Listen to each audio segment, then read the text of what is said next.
أعوذ بالله من الشيطان الرجيم بسم الله الرحمن الرحيم والصلاة والسلام عليك يا سيدي يا رسول الله وعلى آلك وصحبك يا سيدي يا نبي الله.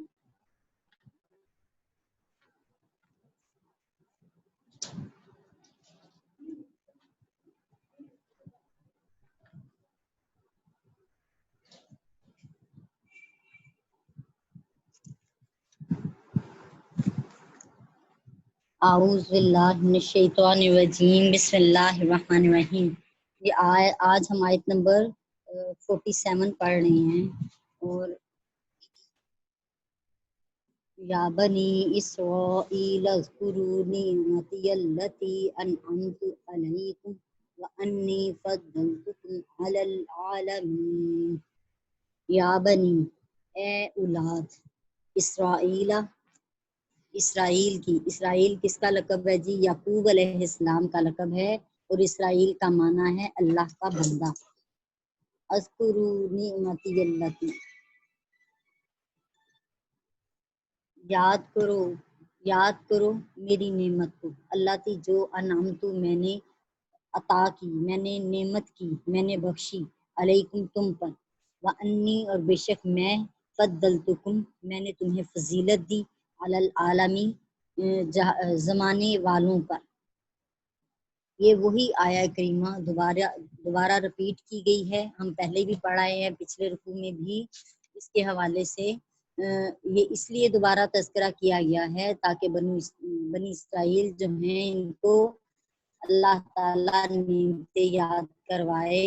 اور تاکید ہو اس پر تنبیہ بھی کی جا رہی ہے کہ بنی اسرائیل اللہ تعالیٰ کی نعمتوں کا حق ادا کرنے سے غافل ہیں. اس آیت میں فرمایا ہے کہ میں نے تم کو سب جہانوں پر فضیلت دی ہے، میری ان نعمتوں کو یاد کرو جو میں نے تم پر کی ہیں، اور پھر میں نے تمہیں سب جہانوں سے مراد یہاں پہ اس زمانے کے لوگ ہیں جو ان کے زمانے کے لوگ تھے، کیونکہ پہلے انبیاء اکرام اپنے اپنے مختلف زمانے کے لیے ہی اسی ایک خاص بستی کے لیے نازل کیے جاتے تھے اور اس وقت کے لیے ہی احکامات آتے تھے. لیکن ہمارے پیارے آقا حضرت محمد صلی اللہ علیہ وآلہ وسلم جو ہیں وہ پوری بنی نوع انسان کے نبی ہیں، اور سب کے لیے جو ہیں اس کلام کو لے کر آئے ہیں، اور پچھلے کلام اس کے بعد منسوخ ہو گئے ہیں، اور اب اس کلام پر عمل کرنا جو ہے اور ان پر ایمان لانا سب اہل کتاب پر لازم ہے. تو یہاں پہ پہلی آیت میں اللہ تعالیٰ نے یہودوں کو اپنی نعمت یاد دلا کر نبی پاک علیہ السلام اور قرآن پاک پر ایمان لانے کی دعوت دی ہے. اور جو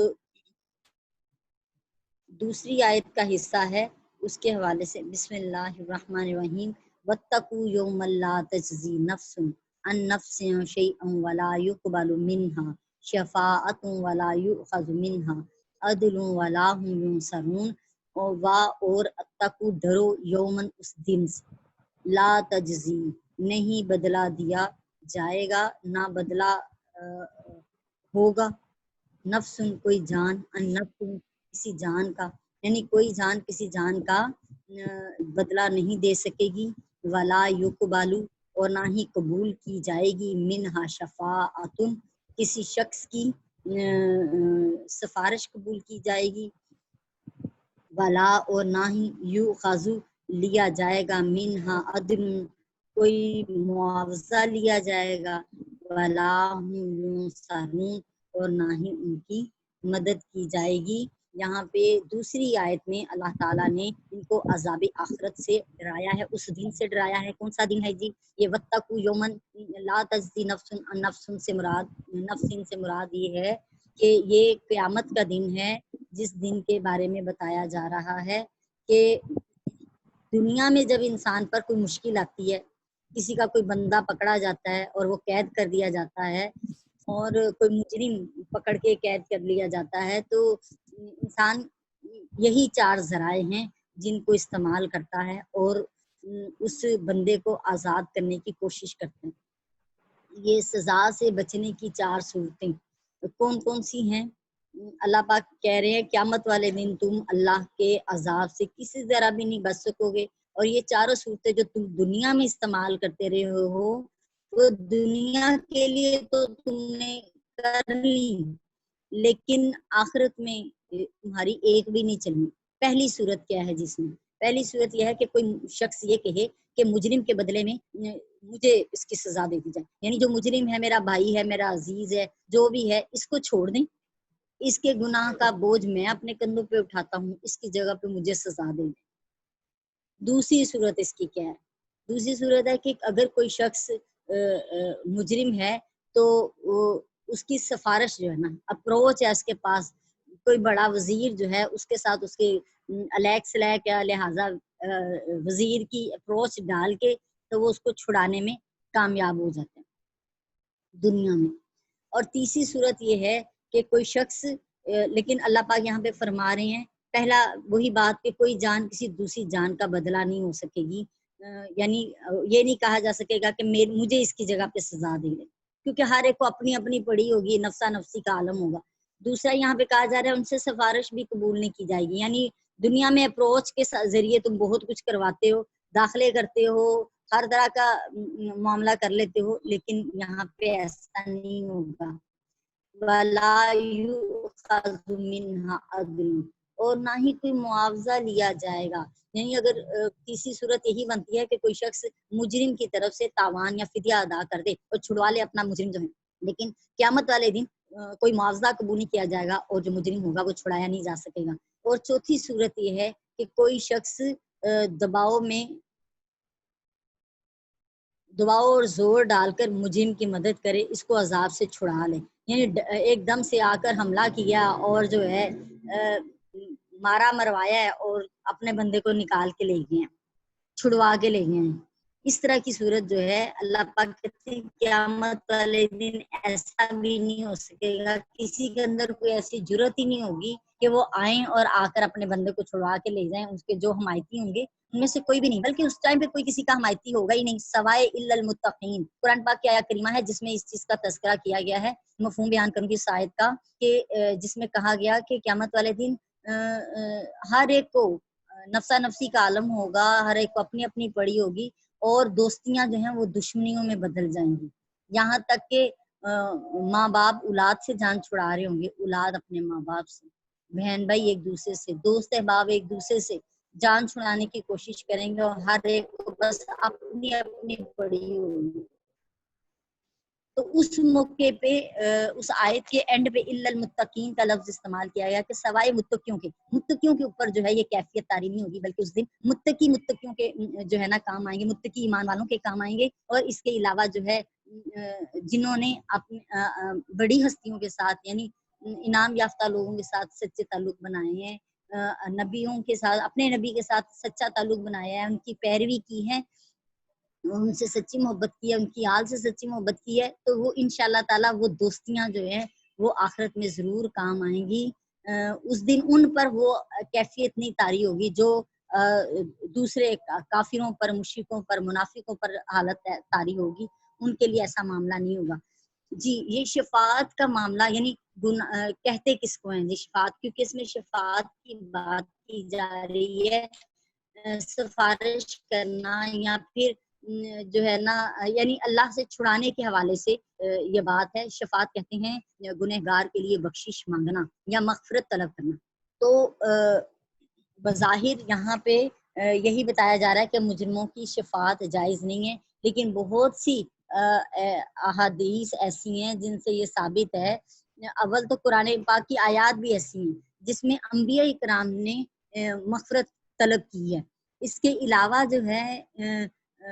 ملائکہ بھی، انبیاء کرام بھی، ملائکہ بھی، اولیاء کرام بھی اور علماء بھی، اور یہاں تک کہ حفاظ القرآن جو ہیں یعنی قرآن کو حفظ کرنے والے بھی اور جو صالحین ہیں وہ بھی، وہ گنہگاروں کی شفاعت کریں گے، اور شفاعت کا معنی گنہگار کے لیے بخشش مانگنا ہے، مغفرت طلب کرنا ہے، اور یہ شفاعت گناہ کبیرہ کرنے والوں کی مغفرت ہوگی،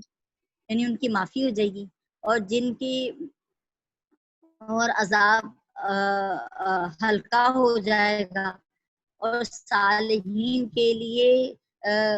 شفاعت یہ ہوگی کہ ان کو ترقی درجات عطا کر دیے جائیں گے، یعنی ان کے درجے اور بڑھا دیے جائیں گے۔ اس کے حوالے سے میں آپ کو قرآن پاک کی کچھ انبیاء کرام کے حوالے سے شفاعت کی جو آیات ہیں وہ ضرور بیان کروں گی۔ حضرت نوح علیہ السلام نے سورہ نوح میں آیت نمبر 28 ہے جی، دعا کی، اے میرے رب میری، میرے والدین کی اور جو مومن میرے گھر میں داخل ہوں ان کی مغفرت فرما۔ حضرت ابراہیم علیہ السلام نے دعا کی، ربنا اغفر لی ولی والدی وللمؤمنین یوم یقوم الحساب، کہ میرے رب روز حشر میری، میرے والدین کی اور تمام مومنوں کی مغفرت فرما، جو بھی قیامت تک پیدا بھی ہونے والے ہیں ان سب کی مغفرت کی دعا مانگ لی ہے۔ تو یہی شفاعت کی دعا ہے۔ حضرت مریم علیہ السلام نے کہا، اسے اللہ پاک نے فرمایا کہ میں ان قریب، بسم اللہ الرحمن الرحیم، حضرت ابراہیم علیہ السلام نے دعا کی اور کہا کہ اپنے چچا سے یہ بات کی کہ ان قریب میں اپنے رب سے تیری شفاعت کروں گا اور وہ مجھ پر مہربان ہے، کہ رب کی ذات مجھ پر مہربان ہے۔ یہ سورہ مریم کی آیت نمبر 48 ہے، جس میں سأستغفر لک ربی انہ کان بی حفیہ کا تذکرہ کیا گیا ہے کہ حضرت ابراہیم علیہ السلام نے اپنے چچا آزر سے یہ وعدہ لیا تھا کہ میں اپنے رب سے آپ کی شفاعت کی درخواست کروں گا اور میرا رب مجھ پر بڑا مہربان ہے۔ حضرت موسیٰ علیہ السلام نے دعا کی، اے میرے رب مجھے اور میرے بھائی کو معاف فرما اور ہمیں اپنی رحمت میں داخل فرما۔ حضرت یعقوب علیہ السلام کہہ رہے ہیں، میں ان قریب اپنے رب سے تمہاری شفاعت کروں گا کہ لا ریب وہ بخشنے والا اور مہربان ہے۔ یہ سورہ یوسف میں ہے، یعنی آپ کا جب حضرت یعقوب علیہ السلام نے یہ دعا کی اپنے ان بیٹوں کے لیے جنہوں نے اپنے بھائی کے ساتھ ظلم کیا تھا، تو اس حوالے سے انہوں نے کہا کہ میں ضرور تم لوگوں کے لیے شفاعت کروں گا، یعنی اللہ کی بارگاہ میں مغفرت کی دعا کروں گا کہ تمہارے گناہ اللہ معاف فرما دے اور بخشش فرما دے۔ تو یوسف علیہ السلام فرما رہے ہیں، دعا دے رہے ہیں کہ آج تم پر کوئی ملامت نہیں، اللہ تعالیٰ تمہاری مغفرت فرمائے۔ اپنے بھائیوں کے لیے انہوں نے یہ دعا کی تھی۔ حضرت عیسیٰ علیہ السلام دعا کر رہے ہیں کہ اگر تو ان کو بخش دے تو یہ تیرے بندے ہیں، اور اگر تو ان کو عذاب دے تو یہ تیرے بندے ہیں، اور اگر تو ان کو بخش دے تو تو غالب حکمت والا ہے۔ حضرت پیارے آقا علیہ السلام سے کہا گیا کہ آپ ان کے لیے طلب شفاعت کریں، سورہ النساء کی آیت نمبر 64 میں، کہ اگر یہ لوگ گناہ کر کے اپنی جانوں پر ظلم کر بیٹھیں تو آپ صلی اللہ علیہ وآلہ وسلم کی بارگاہ میں حاضری دیں، اپنے گناہوں پر اللہ سے توبہ کریں اور آپ ان کی شفاعت کر دیں، تو یہ لوگ اللہ تعالیٰ کو توبہ قبول کرنے والا اور مہربان پائیں گے۔ یعنی نبی پاک علیہ السلام کو حکم ہوا کہ آپ بھی ان کے لیے دعا کریں، اور اگر ان سے غلطی ہو جائے تو یہ ان کو چاہیے کہ یہ آپ کی بارگاہ میں حاضر ہوں، آپ کی بارگاہ میں آ جائیں اور آپ کی بارگاہ میں پہنچ کر اللہ سے توبہ کریں اور آپ ان کی شفاعت کر دیں، یعنی آپ بھی ان کے لیے مغفرت کی دعا کریں، تو یہ اللہ تعالیٰ کو ضرور توبہ قبول کرنے والا پائیں گے۔ تو دیکھیں کتنی صالحین کی شفاعت مومنوں کے لیے، دیکھ لیجئے سورہ حشر ہے جس میں آیا کریمہ حشر کی آیت نمبر 10 ہے، اے ہمارے رب ہماری مغفرت فرما اور ہم سے پہلے گزرے ہوئے ہمارے مسلمان بھائیوں کی مغفرت فرما۔ فرشتوں کی شفاعت دیکھ لیجئے کہ وہ فرشتے، سورہ المؤمن آیت نمبر 7 ہے، وہ فرشتے جو عرش الہی کو اٹھائے ہوئے ہیں اور جو اس کے ارد گرد ہیں، وہ اپنے رب کی حمد اور تسبیح کرتے ہیں اور اس کے ساتھ ایمان رکھتے ہیں اور مسلمانوں کے لیے بخشش طلب کرتے ہیں۔ یعنی یہ ان کا وظیفہ ہے کہ ہر لمحے جو ہیں اللہ کی تسبیح بھی بیان کرتے ہیں، ساتھ ساتھ میں مومنوں کے لیے بخشش کی دعا بھی کرتے ہیں۔ تو یہ اللہ تعالیٰ نے شفاعت کا معاملہ، یعنی کفار کو شفاعت سے محروم رکھا جائے گا اور شفاعت ان کے لیے فائدہ مند نہیں ہوگی، ان کا کوئی مددگار نہیں ہوگا، اور اس محرومی پر ان کی حسرت یہ ہوگی، ان کے اندر حسرت ہوگی کہ اگر مسلمانوں کو بھی کسی کی نصرت و شفاعت حاصل نہ ہو تو کفار کے لیے یہ محرومی جو ہے باعث حسرت نہ ہوگی، کیونکہ وہ دیکھیں گے کہ مسلمان بھی اس محرومی میں ہیں، لیکن حسرت اسی چیز پہ بنے گی کہ کاش ہم بھی ایمان لے آتے۔ آج جیسے مسلمانوں کی مدد کی جا رہی ہے، آج جیسے مسلمانوں کی شفاعت کی جا رہی ہے، کاش کہ ہم ایمان لاتے تو ہمارے ٹوٹے پھوٹے معاملات پہ ہماری بھی شفاعت ہو جاتی۔ لیکن قرآن بار بار دلیل کر رہا ہے کہ ہوگی، کافروں کی شفاعت نہیں ہوگی۔ سورہ المدثر میں ہے کہ کفار کو شفاعت کرنے والوں کی شفاعت نفع نہ دے گی۔ تو اس دن سورہ شورا میں بھی ہے کہ کیا آج کوئی ہے جو ہماری سفارش کریں۔ اور اسی طرح سورہ الانعام میں بھی ہے کہ اللہ سے ہٹ کر کفار کا کوئی مددگار ہے، نہ ہی کوئی شفاعت کرنے والا۔ تو بار بار دلیل دی جا رہی ہے کہ کافروں کا کوئی شفاعت کرنے والا نہیں ہے۔ امام بخاری رحمۃ اللہ علیہ روایت کرتے ہیں کہ حضرت انس رضی اللہ تعالیٰ عنہ بیان کرتے ہیں کہ نبی پاک علیہ السلام نے فرمایا، صحیح بخاری شریف کی حدیث پاک سنا رہی ہوں، کہ میں اپنے آپ کو اللہ کی بارگاہ میں سجدہ ریز دیکھوں گا، اللہ تعالیٰ جب تک چاہے گا مجھے سجدے میں رکھے گا، پھر مجھ سے کہا جائے گا، یہ قیامت کے دن کا منظر بیان ہو رہا ہے جی، پھر مجھ سے فرمائے گا کہ اپنا سر اٹھاؤ، مانگو جو مانگو گے ملے گا، شفاعت کرو قبول ہوگی، پھر میں اپنے رب کی وہ حمد کروں گا جو اللہ تعالیٰ مجھے اس وقت تعلیم فرمائے گا، پھر میں شفاعت کروں گا، اور پھر میرے لیے ایک حد مقرر کی جائے گی، پھر میں گنہگاروں کو جہنم سے نکال کر جنت میں داخل کر دوں گا، پھر میں دوبارہ سجدہ کروں گا اور پھر شفاعت کروں گا، اور 3-4 بار حد کے جہنم میں صرف وہی لوگ رہ جائیں گے، جہنم میں صرف وہی لوگ رہ جائیں گے جو کہ جن کو قرآن نے روک لیا ہے، جن کو قرآن نے روک لیا ہے۔ اس سے مراد یہی ہے کہ یعنی قرآن کے حوالے سے جن کے بارے میں وعید آ چکی ہے کہ ان کی سفارش نہیں ہوگی، تو ان کی نہیں ہو سکے گی، باقی سب کی ہو جائے گی۔ تو ایک حدیث پاک کے حوالے سے کہ جس کے دل میں رائی کے دانے کے برابر بھی ایمان ہوگا، اس کو بھی نبی پاک علیہ السلام جو ہیں دوزخ سے نکال لائیں گے، لیکن اتنی دیر کے لیے انسان کو اپنے اعمال کا خمیازہ دوزخ میں بھگتنا پڑے گا۔ مجھے باکسر محمد علی کا ایک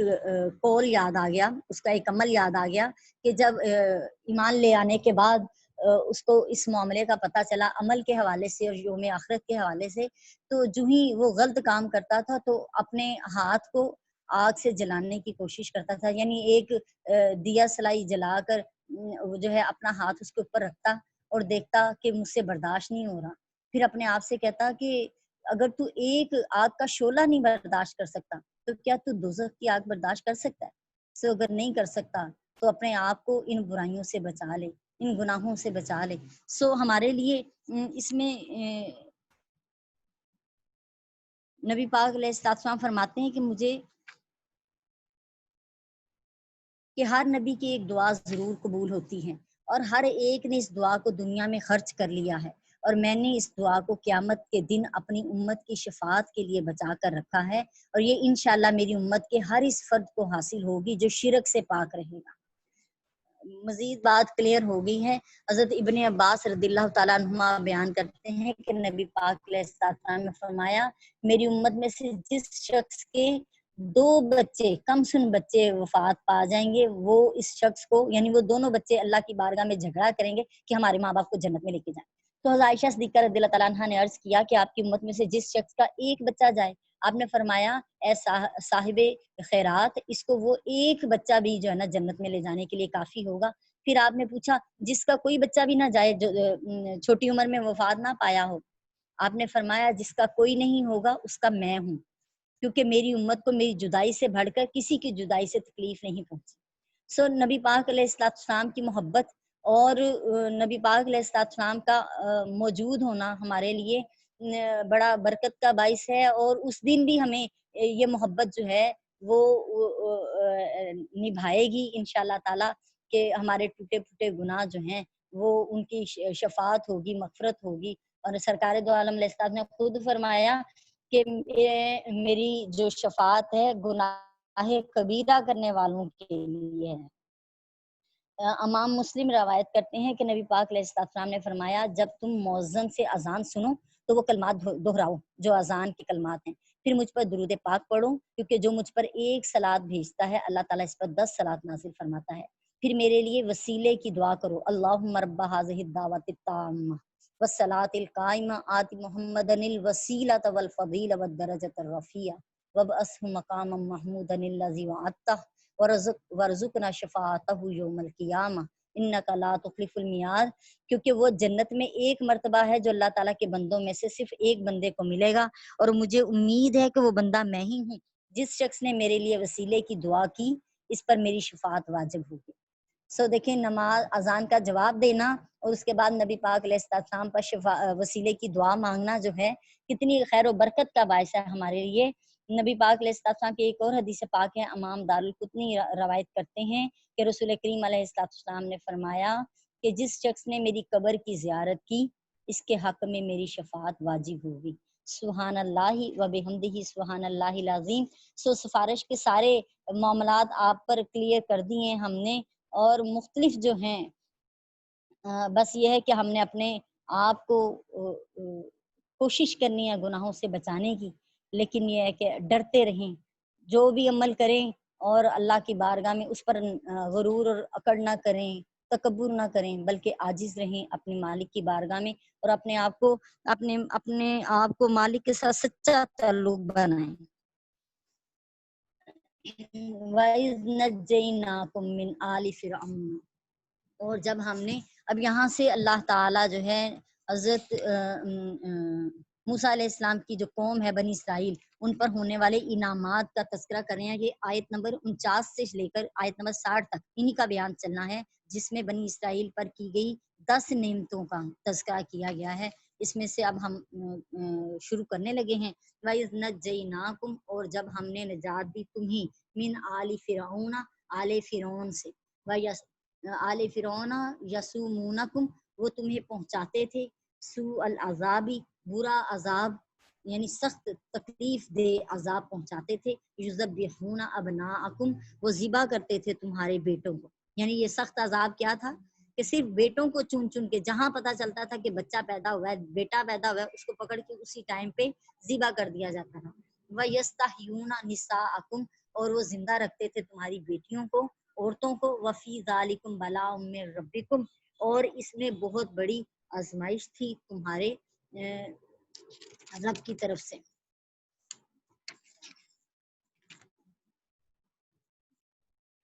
اللہ تعالیٰ نے سب سے بڑی جو نعمت ان پر کی وہ یہ تھی کہ جو فرعون جو تھا، اس نے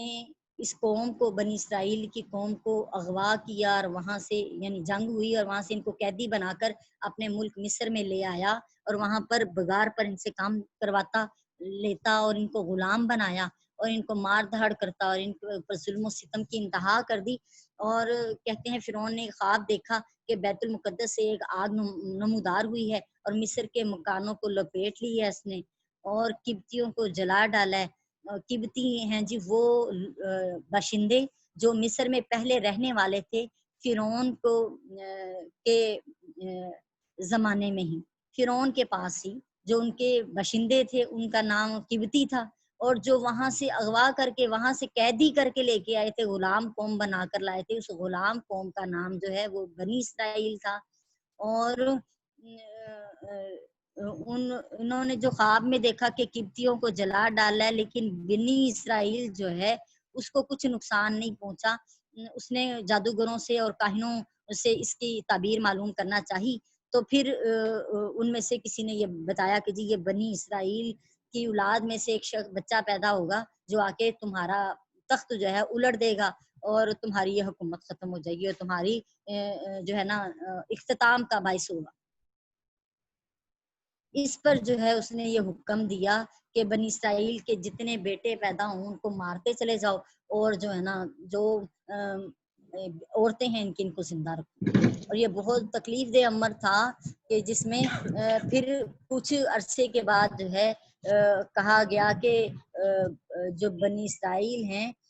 ان کے بیٹے بھی مر رہے ہیں، ان کا جو ہے نا بوڑھے بھی مر رہے ہیں، اور کوئی بھی بچہ جو ہے نا بڑا نہیں ہوتا۔ تو پھر اس پر جو ہے فرعون نے یہ حکم دیا کہ 1 سال جو ہے وہ بیٹوں کو ذبح کیا جائے اور 1 سال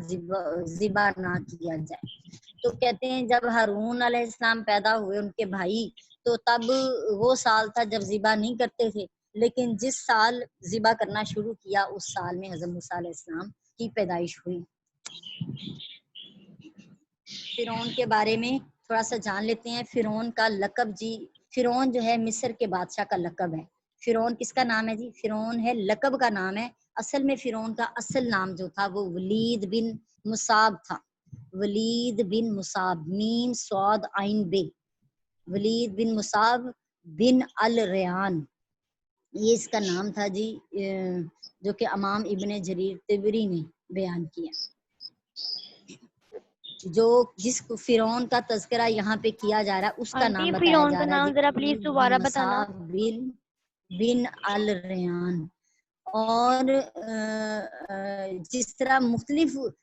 ملکوں کے بادشاہوں کے لقب ہوتے ہیں، میں ایک دو ملکوں کے اور نام بھی بتا دیتی ہوں. جیسے روم کے بادشاہ کو کیسر کہا جاتا ہے، اور فارس کے بادشاہ کو کسرا کہا جاتا ہے، اور مسلمانوں کے بادشاہ کو سلطان کہتے ہیں، اور اسی طرح حبشہ کے بادشاہ کو نجاشی کہا جاتا تھا. تو فرعون جو ہے مصر کے بادشاہ کا لقب تھا. مصر کے بادشاہ کا لقب فرعون، روم کے بادشاہ کا لقب کیسر، فارس کے بادشاہ کا لقب کسرا، مسلمانوں کے بادشاہ کا لقب سلطان. جی آگے جی ایک مرتبہ پھر اس کا ولید بن مصعب بن الریان اس کا نام تھا. اور آل کا مطلب ہوتا ہے جی آل اولاد، بیوی اور اولاد وغیرہ. اور یہاں پھر ایک اور اس کا بھی معنی نکلتا ہے، جو اس کے ماننے والے ہوں، جو اس کے پیروکار ہوں، ان کو بھی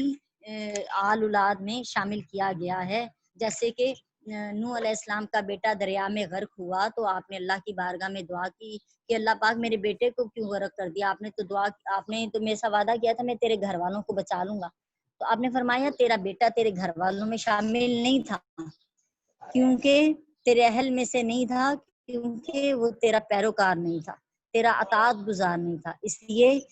جو ہے نبی کا بیٹا ہو کر بھی عذاب سے نہ بچ سکا، اور کیونکہ وہ عمل میں نہیں تھا اپنے نبی کے ساتھ. یہاں پہ نبی پاک علیہ السلام کی ایک حدیث پاک پڑھ کے مجھے خوشی ہوئی کہ امام طبرانی اپنی سند کے ساتھ روایت کرتے ہیں کہ حضرت انس بن مالک رضی اللہ تعالی عنہ بیان کرتے ہیں کہ نبی کریم علیہ الصلوۃ والسلام سے سوال کیا گیا کہ آل محمد صلی اللہ علیہ وسلم کون ہے؟ آپ نے فرمایا ہر متقی شخص. آپ کی امت کا ہر متقی شخص جو ہے وہ آل محمد میں شامل ہے. لیکن اس کی جو آپ کی اصل آل آتی ہے وہ آپ کی ازواج بھی ہیں، اور وہ نبی پاک علیہ السلام کی ایک حدیث کے مطابق کہ آپ نے اپنی کملی میں حضرت علی کرم اللہ وجہ الکریم کو، حضرت بی بی فاطمہ الزہرا رضی اللہ تعالی عنہا کو، حضرت امام حسن اور حضرت امام حسین کو اپنی کملی میں لپیٹ لیا اور فرمایا کہ یہ سب جو ہیں اہل بیت ہیں میرے. انہی سے چلنے والی جو آپ کی نسل ہے وہ سب اہل بیت کہلاتی ہے، جن کے حوالے سے آپ نے کہا کہ اہل بیت پر صدقہ جو ہے وہ حلال نہیں ہے. یعنی صدقہ کیونکہ لوگوں کا میل ہے. آپ نے فرمایا، صحیح مسلم شریف کی حدیث سے پاک ہے، حضرت عبداللہ بن حارث بن نوفل ہاشمی بیان کرتے ہیں کہ صدقات لوگوں کا میل ہے، اور یہ محمد صلی اللہ علیہ وسلم پر اور آل محمد صلی اللہ علیہ وسلم کے لیے حلال نہیں ہے. اس لیے کوئی بھی ان پر یہ چیز جو ہے حلال نہیں، صدقہ وغیرہ ان کو دینا. اہل بیت میں سے جو سید ہیں، سیدات ہیں، ان کو صدقہ نہیں دیا جا سکتا. وَإِذْ فَرَقْنَا بِكُمُ الْبَحْرَ، اور جب ہم نے پھاڑا تمہارے لیے سمندر کو، فَأَنْجَيْنَاكُمْ وَأَغْرَقْنَا آلَ فِرْعَوْنَ وَأَنْتُمْ تَنْظُرُونَ، اور جب ہم نے سمندر کو پھاڑا اور ہم نے تمہیں نجات دی، اور ہم نے آل فرعون کو غرق کر دیا اور تم دیکھ رہے تھے. یہ جی حضرت موسیٰ علیہ السلام کو جب حکم ہوا کہ آپ بنی اسرائیل کو راتوں رات مصر سے نکالنے لے جائیں یہاں سے، تو فرعونیوں کو اس کی خبر پہنچی، لیکن انہوں نے کہا کہ صبح میں مرغ اذان دیں گے تو ہم ان کے پیچھے جائیں گے. لیکن اس رات میں مرغوں نے اذان بھی نہیں دی، اور جب صبح ہوئی تو فرعون نے ایک بکری ذبح کرائی اور کہا کہ میں اس کی کلیجی کھانے سے فارغ ہوتا ہوں، تب تک یہاں 6 لاکھ قبطی جمع کر دیے جائیں. تو وہ 6 لاکھ قبطیوں کے ایک بڑے لشکر کے ساتھ ان کا پیچھا کرنے کے لیے گیا، اور فرعون نے بنی اسرائیل کا پیچھا کیا. اب سامنے سمندر بحرہ کلزم تھا. کون سا سمندر پھاڑا گیا تھا جی؟ یہ بحرہ کلزم ہے. بحر کلزم جہاں پہ موسیٰ علیہ السلام اپنے بنی اسرائیل قوم کو لے کر آئے، اور انہوں نے جب دیکھا کہ پیچھے سے ہماری وہ فرعون کی بھی لشکر فوجی آپ پہنچے ہیں تو گھبرا گئے اور کہا موسیٰ یہ کیا معاملہ کیا آپ نے ہمارے ساتھ کہ آگے دریا ہے اور پیچھے فرعون کا لشکر ہے. تو موسیٰ علیہ السلام نے کہا کہ ابھی میرا مالک جو ہے ضرور مجھے جو ہے کس طرف نکلنا ہے اس کا حکم دے گا. موسیٰ علیہ السلام اللہ تعالیٰ نے وحی ڈالی کہ آپ اس پر اپنا عصا ماریں اس سمندر کے اوپر. سو وہاں پہ عصا مارا تو وہاں پہ سمندر جو ہے وہ 12 حصوں میں تقسیم ہو گیا. تو یوں اس طریقے سے کہ ہر حصے کے درمیان ایک بلند دیوار سی پہاڑ کی طرح اٹھ کر کھڑی ہوگی اور 12 راستے بن گئے اور 12 ہی ان کے گروہ تھے بنی اسرائیل کے جو اس سے پار گزر گئے. اور بعد میں جب فرعون اور اس کے قبطی یعنی 6 لاکھ قبطی بھی اس کے اوپر اسی راستے پر سوار ہو گئے تو سوار ہونے کے بعد اللہ تعالیٰ نے اس سارے راستے کو ختم کر دیا اور بنی اسرائیل کی آنکھوں کے سامنے جبکہ یہ دوسرے راستے پر دوسرے کنارے پر باحفاظت اتر گئے تھے ان کی آنکھوں کے سامنے ان کو غرق کیا. اور یہی موقع تھا جس موقع پہ فرعون خود بھی غرق ہوا اور اس نے اس موقع پہ کہا کہ میں اب ایمان لاتا ہوں موسیٰ اور ہارون کے رب پر. تو اللہ تعالیٰ نے اس سے کہا کہ اب کون سا ایمان ہے جو تم اب موت تم پر آ گئی ہے تو تم کہہ رہے ہو میں ایمان لے کر آتا ہوں, لہٰذا تمہارا یہ ایمان قابل قبول نہیں ہے. کہا تم آنکھوں سے دیکھ رہے تھے کہ ہم نے کیسے آل فرعون کو غرق کیا. وَإِذْ وَعَدْنَا مُوسَىٰ 40 لَيْلَةً ثُمَّ اتَّخَذْتُمُ آنٹی الْعِجْلَ مِن بَعْدِ وَأَنْتُمْ ظَالِمُونَ. اور جب ہم نے موسیٰ علیہ السلام آنٹی سے 40 راتوں کا وعدہ لیا یعنی چلا کاٹنے کے لیے کوہ طور پر بلایا. ثُمَّ اتَّخَذْتُمُ الْعِجْلَ پھر تم نے پکڑ لیا بچڑے کو من بعد ہی ان کے اس کے بعد اس یعنی ان کے جانے کے بعد ان کے پیچھے تم نے بچڑے کو معبود بنا لیا. پکڑ لینے سے مراد معبود بنانا ہے. وَأَنْتُمْ ظَالِمُونَ اور تم بڑے ہی ظالم تھے. موسیٰ علیہ السلام کے بارے میں جی جان لیتے ہیں. موسیٰ علیہ السلام تقریباً 7ویں لڑی میں ابراہیم علیہ السلام سے جا کر ملتے ہیں. ابراہیم علیہ السلام کی لڑی میں سے 7ویں لڑی جو ان کی پیڑھی بنتی ہے 7ویں جو ان کی نسل ہے اس میں موسیٰ علیہ السلام ہیں. اور موسیٰ کا معنی کیا ہے؟ منہ کا معنی پانی ہے اور سا کا معنی درخت ہے. حضرت موسیٰ علیہ السلام کو ان کی ماں نے فرعون کے خوف سے تابوت میں رکھ دیا تھا اور اس تابوت کو سمندر میں ڈال دیا تھا. تو سمندر کی موجیں اس تابوت کو فرعون کے گھر کے قریب درختوں کے جھنڈ میں لے آئی تھی. تو فرعون کی بیوی آسیہ کو وہ تابوت ملا اور اس نے تابوت سے بچہ نکال لیا کیونکہ یہ بچہ اسے پانی اور درختوں میں ملا تھا. تو اس جگہ کی مناسبت سے اس کا نام موسیٰ رکھ دیا گیا یعنی پانی اور درخت سے حاصل کیا گیا بچہ جو ہے. ان کا نسب موسیٰ بن عمران بن یسہر بن قاس بن لاوا بن یعقوب بن اسحاق بن ابراہیم علیہ السلام ہے جی. اب جب اللہ تعالیٰ نے فرعون کو اس کی قوم کو ہلاک کر دیا اور موسیٰ علیہ السلام کو اور بنی اسرائیل کو اس سے نجات دی تو اللہ تعالیٰ نے حضرت موسیٰ سے 40 راتوں کا وعدہ لیا کہ وہ کوہ طور پر آئیں اور چلا کاٹیں وہاں پہ. موسیٰ علیہ السلام نے اپنے رب سے ملاقات کی وہاں پہ اور یعنی ملاقات کرنے کے لیے وہاں پہ بلایا اور حضرت ہارون علیہ السلام کو انہوں نے اپنا خلیفہ مقرر کیا بنی اسرائیل پر کہ میں اپنے رب کے پاس جلدی میں جا رہا ہوں تم میرے خلیفہ بنو اور مفسدوں کی پیروی نہ کرنا. حضرت موسیٰ علیہ السلام اپنے رب سے ملاقات کے شوق میں جلدی چلے گئے اور ہارون علیہ السلام قائم مقام ہوئے اور سامری بھی انہی کے درمیان تھا. سامری بنی اسرائیل میں سے تھا لیکن جادو جانتا تھا. لہٰذا موسیٰ علیہ السلام اپنے صحاب کو یعنی پیچھے بنی اسرائیل کو چھوڑ کر چلے گئے تھے اور ان پر زمرد کی الواح میں یعنی تختیاں اتری تھی جن میں تورات نازل کی گئی تھی. تورات کے احکامات لکھے ہوئے اس کے اوپر امبوس ہوئے تھے لکھے ہوئے تھے آلریڈی اور لکھی لکھائی جو ہے نا وہ ساری تختیاں ایک ہی بار میں تورات ان پر نازل کر دی گئی تھی. اللہ تعالیٰ نے ان کو قریب کر کے سرگوشی کی اور ان سے ہم کلام ہوئے یعنی ڈائریکٹ بغیر کسی واسطے کے ڈائریکٹ اللہ تعالیٰ